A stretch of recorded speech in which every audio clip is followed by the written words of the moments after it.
ছেলে মেয়ে যদি বিবাহের আগ পর্যন্ত শরীরকে পবিত্র রাখে, ব্রহ্মচর্য ব্রত পালন করে, তাহলে সেই ব্রত নিয়ে যে সংসার জীবনে যাবে, সেই সংসার জীবন সুখের হবে এবং তাদের দ্বারা যে সন্তান আসবে সেই সন্তান সুসন্তান হবে, মেধা, প্রজ্ঞা, মননশীল, চরিত্র গঠনে তাদের সাধনাটা সহায়তা করবে।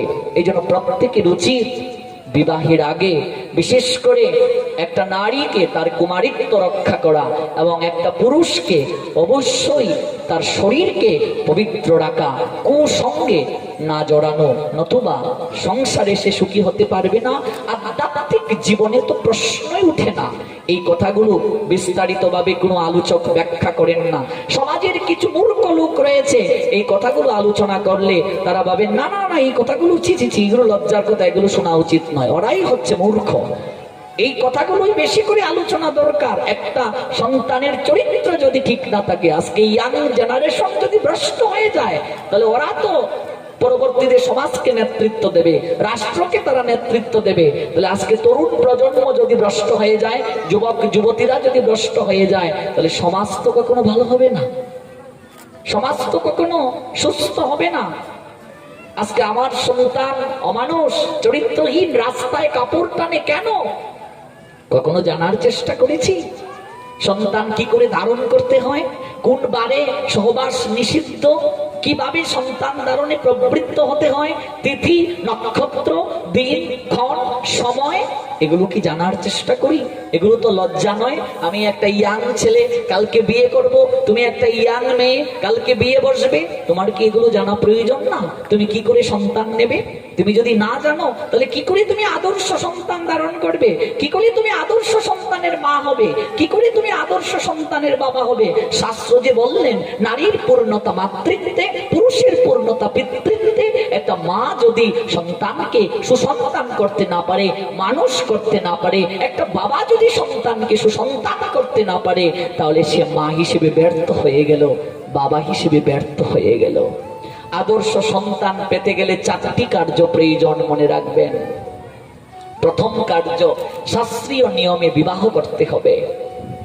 দ্বিতীয় কার্য, শাস্ত্রীয় নিয়মে সন্তান ধারণে প্রবৃত্ত হতে হবে। সহবাস কখন করতে হবে? দিন, ক্ষণ, তিথি, নক্ষত্র, বার, সময়, এই বিষয়গুলোর প্রতি গুরুত্ব দিতে হবে। সুসন্তান প্রাপ্ত হতে গেলে সময়ের উপর নির্ভর করতে হবে সন্তান ধারণে প্রবৃত্ত হওয়ার। আসরিক সময়ে সন্তান ধারণে যারা প্রবৃত্ত হয়, সেই সন্তান অসুর মনোগত সম্পন্ন হয়। রাত 12টার পরে আসরিক সময় শুরু হয়ে যায়, 1টা থেকে 2টা, 12টা, 1টা, 2টা, 3টা, 2টা থেকে 3টা অতি আসরিক সময়। এই আসরিক সময়ে যদি কেউ সহবাসে প্রবৃত্ত হয়, তার দ্বারা সন্তান অসুর মনোগত সম্পন্ন হবে। ভোরবেলা যারা সন্তান ধারণে প্রবৃত্ত হয়, ত্রিসন্ধ্যাকালীন সময়ে যারা সন্তান ধারণে প্রবৃত্ত হয়, সেই সন্তান অসুর মনোগত সম্পন্ন হবে। অসুর মানে কি? রাক্ষস মানে কি? অসুর মানে কি ইয়া মোটা চেহারা, হ্যাঁ, সিং হবে, এই যে সিরিয়ালে দেখা, এগুলো নয়। অসুর মানে কি? মানুষের মাঝে অসুর আছে, অর্থাৎ মনোভাবটা অসুরের মতো। অর্থাৎ পিতামাতাকে সম্মান করে না, পিতামাতার কথা মানে না, ভগবানের প্রতি ভক্তি নাই, সাধুগুরু বৈষ্ণবের প্রতি ভক্তি নাই, শ্রদ্ধা নাই, হ্যাঁ, অসুর প্রবৃত্তি ভাব, আহারে বিহারে কেমন জানি একটা অন্যরকম উদ্ভট আচরণ। হিরণ্যকশিপু হিরণ্যাক্ষের জন্ম বৃত্তান্তটা পড়ে দেখো। হিরণ্যকশিপু হিরণ্যাক্ষের মা গুদুলি লগনের পরে ত্রিসন্ধ্যাকালীন সময়ে জোর করে কশ্যপ মুনিকে শয়নের ঘরে নিয়ে গিয়েছিলেন হিরণ্যকশিপুর মা। কশ্যপ মুনি বলেছিলেন, এখন তো শয়নের ঘরে যাওয়ার উচিত নয়, এখন ভজন করার সময়, গুরু প্রদত্ত আহ্নিক করার সময়। কিন্তু তার স্ত্রী জোর করে তাকে শয়নের ঘরে নিয়ে গিয়ে মিলিত হয়েছিলেন। আজকে সেই কারণে হিরণ্যকশিপু হিরণ্যাক্ষ অসুর প্রকৃতির হলো। এগুলো অনেক বিচার আছে বাবা, এগুলো ভাগবতের কথা, আমার মন গড়া কথা নয়। আজকে প্রহ্লাদ এমন কি করে হলো?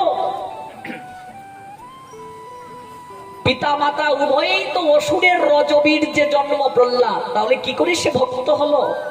কখনো কি ভেবে দেখেছেন? আমরা অনেক সময় বলি না এটা অমুকের ছেলে নিয়ে, বাপটা এত ভালো, এটা কই থেকে আইলো?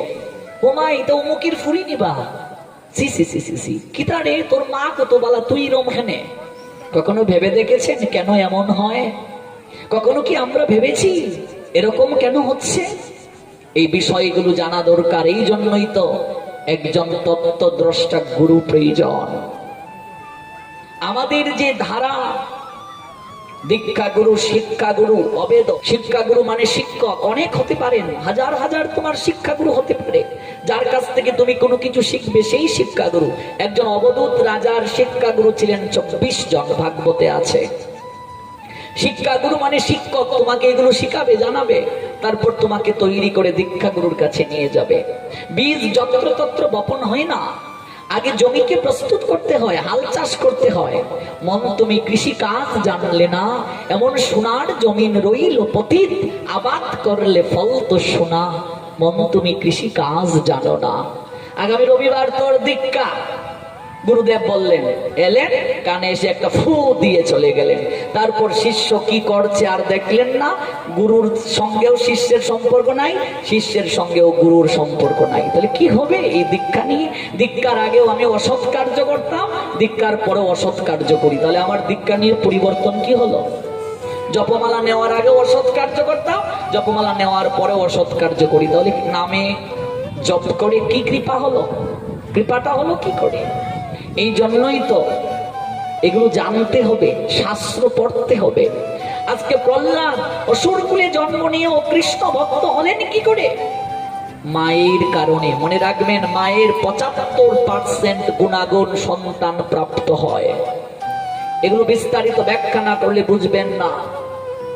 75% গুণ সন্তান প্রাপ্ত হয়। গর্ভকালীন সময়ে মায়ের চেতনা নির্ভর করে সন্তানের চরিত্র ঘটনে। এই জন্য যত ভালো বীজ হোক না কেন, জমি যদি ভালো না হয়, সেই বীজ কখনো ভালো ফসল দিতে পারে না। আর যত ভালো জমি হোক না কেন, বীজ যদি ভালো না হয়, ভালো ফসল হয় না। এই জন্য বীর্য রজ উভয়ের গুণাগুণ দেখতে হবে। 4টা কার্যের কথা শাস্ত্র বলছেন, এগুলো বিবাহের পূর্বে এই লেকচার জানা দরকার। যারা সন্তান ধারণ করে গিয়েছেন তারা তো আর বুঝতে পারেননি, কিন্তু জেনে যান, নিজের সন্তানদেরকে শিক্ষা দেন। আমার বয়সী ইয়াং ছেলে মেয়েদেরকে আমি এগুলো বেশি করে বলার চেষ্টা করি। এগুলো লজ্জার বিষয় নয়, এগুলো জানতে হবে, এগুলো সাধনার বিষয়। আজকে প্রহ্লাদ যখন মায়ের পেটে, প্রহ্লাদের মায়ের নাম কি? কয়াদু। সেই কয়াদু দেবর্ষি নারদের কুটিরে ভাগবত কথা শ্রবণ করলেন 10 মাস 10 দিন। দেখেছ, এটাকে গর্ভ সংস্কার বলে। প্রথম কার্য শাস্ত্রীয় নিয়মে বিবাহ, দ্বিতীয় কার্য সন্তান ধারণে প্রবৃত্ত কিভাবে হবে? দিন, তিথি, নক্ষত্র, রবিবার, সংক্রান্তি, অমাবস্যা, পূর্ণিমা কখনো সহবাসে প্রবৃত্ত হবে না, তাহলে কঠিন কঠিন শরীরে ব্যাধি হবে, রোগ হবে। অমাবস্যা পূর্ণিমা আসলে দেখবে শরীরে ব্যথা অনুভূত হয়। কারণ কি? তিথির সঙ্গে শরীরের একটা যোগসূত্র রয়েছে, আমাদের জ্যোতিষ শাস্ত্র বলছে। এই জন্য অমাবস্যা, পূর্ণিমা, রবিবার, বৃহস্পতিবার, তারপর হচ্ছে একাদশীর আগের দিন, একাদশীর দিন, একাদশীর পরের দিন। একটা সংসারী মানুষ বিবাহ করেছো মানে তোমাকে ভোগের লাইসেন্স দেয়া হয় নাই যে যা খুশি তা করবে। যা খুশি তা করবে তা কিন্তু হবে না। পরিস্থিতি বেসামাল একদিন তোমায় ছাড়বে না। ভোগ করতে গেলেও ত্যাগ প্রয়োজন। যে ব্যক্তি ত্যাগ করতে পারে না, ভোগ করার অধিকার তার নাই। এমন মিষ্টি খাওয়া খেয়ে নিলে ডাক্তার এবার বলল, আরেকটা মিষ্টি খেয়েছো, তোমার সুগার কন্ট্রোল করা সম্ভব নয়। এবার শ্বশুর বাড়ি গিয়েছ, শালিকা আদর করে বলছে, ও জামাইবু একটা খেয়ে নাও, বর্দি নাই দেখবে না, বর্দি নাই, বর্দিকে আমি ম্যানেজ করবো, একটা খেয়ে নাও। এবার জামাইবু যখন মিষ্টিটা মুখে তুলে নিল খাবে, হঠাৎ ডাক্তার বাবুর কথা মনে পড়ে গেল, আর একটা মিষ্টি খেলে সুগার কন্ট্রোল হবে না।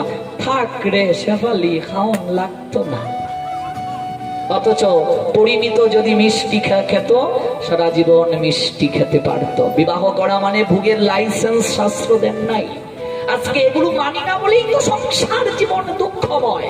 এগুলো মানি না বলেই তো শরীরে এত রূপ, এগুলো মানি না বলেই তো দিন দিন যৌবন হারিয়ে ভিখারি হচ্ছি, এগুলো জানি না বলে মানি না বলেই তো সংসার লক্ষ্মী হারা, এগুলো মানি না বলেই তো আজকে সংসারের মাঝে আনন্দ নেই, এগুলো মানি না বলেই তো বিবাহের কয়েকদিন পরেই স্বামী স্ত্রীর প্রতি অনুরাগ কমে যায়, ভালোবাসা কমে যায়।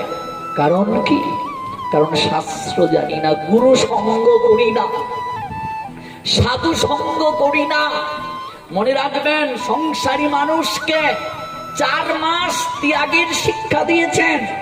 শ্রাবণ এই যে চলছে, ভাদ্র, আশ্বিন, কার্তিক, এই 4 মাস স্বামী স্ত্রীকে সংযম থাকার কথা শাস্ত্র বলছেন।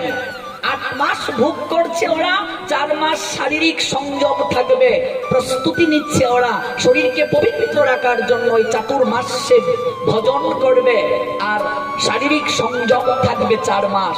যদি কেউ না পারে শারীরিক সংযম থাকতে 4 মাস, ভগবানের কাছে ক্ষমা চেয়ে 1টা মাস স্বামী স্ত্রী আলাদা শয়ন করবে, কার্তিক মাস।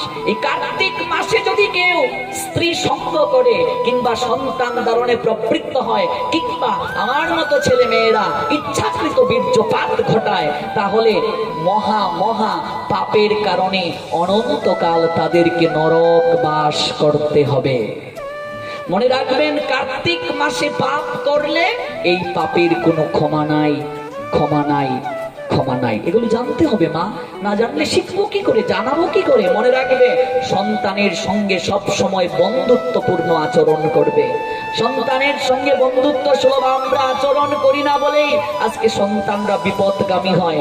আজকে একটা গবেষণায় দেখা গিয়েছে, এই 15 সাল থেকে 22 সাল পর্যন্ত এই 7 বছরে সারা বাংলা একটা গবেষণা করে দেখা গিয়েছে, শত শত হিন্দু ছেলেমেয়েরা ডাইভার্ট হয়েছে, সনাতন ধর্ম ত্যাগ করে অন্য ধর্মের পতাকা তুলে গিয়েছে, এবং তন্মধ্যে সবচেয়ে বেশি ব্রাহ্মণের মেয়েরা ধর্মান্তরিত হয়েছে।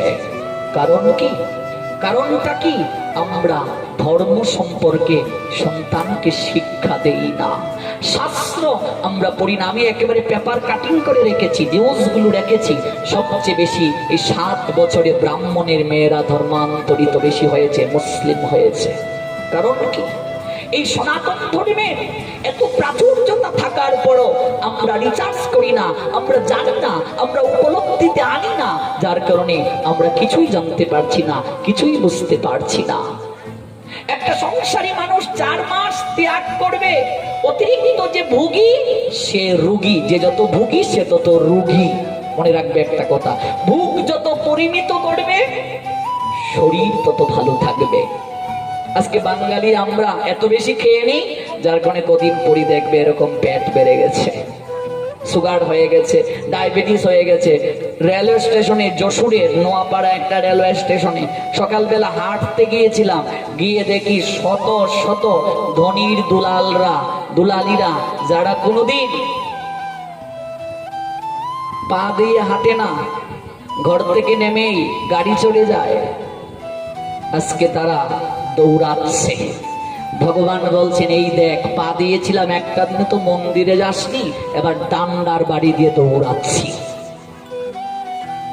দৌড়াচ্ছে সকালবেলা, ঢাকা শহরে গিয়ে দেখো দৌড়াচ্ছে সকালবেলা। ওরা কোনোদিন এসি রুম ছাড়া বের হয় না, আর আজকে ভগবান ডান্ডার বাড়ি দিয়ে দৌড়াচ্ছে। যে যত বেশি ভোগী সে তত রোগী। জিহ্বার লালসায় যে ইতিউতি দেয়, চৈতন্য চরিতামৃতে কবিরাজ গোস্বামীপাদ বললেন, শাস্ত্রকার কি বললেন? জিহ্বার লালসায় যে ইতিউতি দেয়, কৃষ্ণদর পরায়ণ কৃষ্ণ নাহি পায়। জিহ্বার লালসায় এইদিকে যাবে ওইদিকে যাবে, আমার গুরুদেব বলেন শিষ্য তোমাকে দিয়ে যাবে, তাই বলে সব খেয়ে নেবে? হ্যাঁ, দিলেই খেতে হবে নাকি? যার জিহ্বার লালসার কন্ট্রোল নাই সে কখনো ভক্তি লাভ করতে পারবে না, সে তাড়াতাড়ি মরবে, রোগ হবে তার শরীরে। এই জন্য সংসারী মানুষকে 4 মাস সংযমের বিধান দিয়েছেন। শ্রাবণ, ভাদ্র, আশ্বিন, কার্তিক, এই 4 মাস আমিষ বর্জন করবে, এই 4 মাস শারীরিক সংযম থাকবে শরীরকে ভালো রাখার জন্য। যদি তাতেও না পারে, স্বামী স্ত্রী মার্জনা চাইবে ভগবানের কাছে। 1 মাস শারীরিক সংযম থাকবে তারা, আহার সংযম থাকবে। এটা হচ্ছে দামোদর মাস, নিয়ম মাস, কার্তিক মাস যাকে বলে। সংসারী মানুষ যদি সব সময় ভজন সাধনে প্রবৃত্ত নাও হতে পারে, আহার সংযমে থাকতে নাও পারে, অন্তত এই কয়টা দিন তাকে সংযম থাকতে হবে, শারীরিক এবং আহার। আমি আপনাদের নিকটে আমার জীবনের অভিজ্ঞতার কথা বলে যাচ্ছি। 7 মাস আপনারা পালন করে তারপর আমাকে মুঠোফোনে জানাবেন বর্তমানে আপনার শরীর এবং আপনার সংসারের যে চেহারা অবস্থা, ব্যবসা বাণিজ্য চাকরি থেকে শুরু করে 7 মাস পালন করে দেখবেন বর্তমানের সংসারের পরিস্থিতি। আর ওই 7 মাস পরে নিয়ম পালনের পর আপনার সম্পূর্ণ সংসার পরিবর্তন হয়ে গেছে, শরীরের উজ্জ্বলতা পরিবর্তন হয়ে গেছে। এই নিয়মটা বলে আজকে শেষ করছি। তারপর আপনাদের কাছেই অশ্বতী আমার 6 দিন প্রবচন আছে, আপনাদের সবারই আমন্ত্রণ। আগামীকাল রাত 8 ঘটিকা থেকে ওই জায়গায় শুরু হবে। 7 মাস পালন করুন নিয়মটা। একাদশী আগের দিন পরের দিন 3 দিন শারীরিক সংযম, আহার সংযম। তাহলে মাসে একাদশী কয়টা? 2টা। তাহলে 3 3 6 দিন, 6 দিন হিসাব রাখো। বৃহস্পতিবারে যদি কেউ আহার সংযম রাখে, লক্ষ্মীর কৃপা তার ঘরে থাকবে। আজকে প্রত্যেকটা ঘর লক্ষ্মী হারা, ব্যবসা বাণিজ্য থেকে শুরু করে দেখবে লক্ষ্মীর কৃপা নাই, রোগ সুখ যন্ত্রণা বেধি লেগেই আছে। বৃহস্পতিবারে পেঁয়াজ রসুনের গ্রাণ যেন গৃহে না থাকে, মা লক্ষ্মী তোমার ঘরে থাকবে। বৃহস্পতিবার তাহলে মাসে কটা? 4টা। তাহলে আমরা একাদশী পেলাম মাসে 2টা, তাহলে 6 দিন। আর বৃহস্পতিবার 4টা, তাহলে 6 4 10 দিন। রবিবার শারীরিক সংযম, আহার সংযম। কেন? রবিবারে গীতার জন্মবার, ভগবান রবিবারে গীতার জ্ঞান দান করেছেন। রবিবারে পৃথিবীর জন্মবার, অনেক অনেক কার্য রবিবারে হয়েছে। রবিবার কটি? 4টি। তাহলে আমরা 6 4 10 আর 4 14 দিন। অমাবস্যা পূর্ণিমা রাত্রে কখনো আহার করবে না, তাহলে শরীরে কোনো রোগ হবে না, শরীরে কোনো ব্যথা হবে না সারা জীবনেও। রাত্রে অমাবস্যা পূর্ণিমায় খাবে না। যদি পারো উপবাস থাকো, না পারলে অমাবস্যা পূর্ণিমায় আহার সংযম, মানে সাত্বিক আহার গ্রহণ করো, রাত্রিবেলা খেও না। অমাবস্যা পূর্ণিমায় শারীরিক সংযম থাকো। তাহলে অমাবস্যা পূর্ণিমায় কয়টা পাচ্ছি আমরা? 2টো। তাহলে 14 আর 2 দিন, কয়দিন হলো? 16 দিন। আর সংক্রান্তির দিন আহার সংযম, শারীরিক সংযম, কয়দিন হলো? 17 দিন। এই 17 দিন সংসারী মানুষ শারীরিক সংযম থাকবে, আহার সংযম থাকবে, অর্থাৎ সাত্বিক আহার গ্রহণ করবে 17 দিন।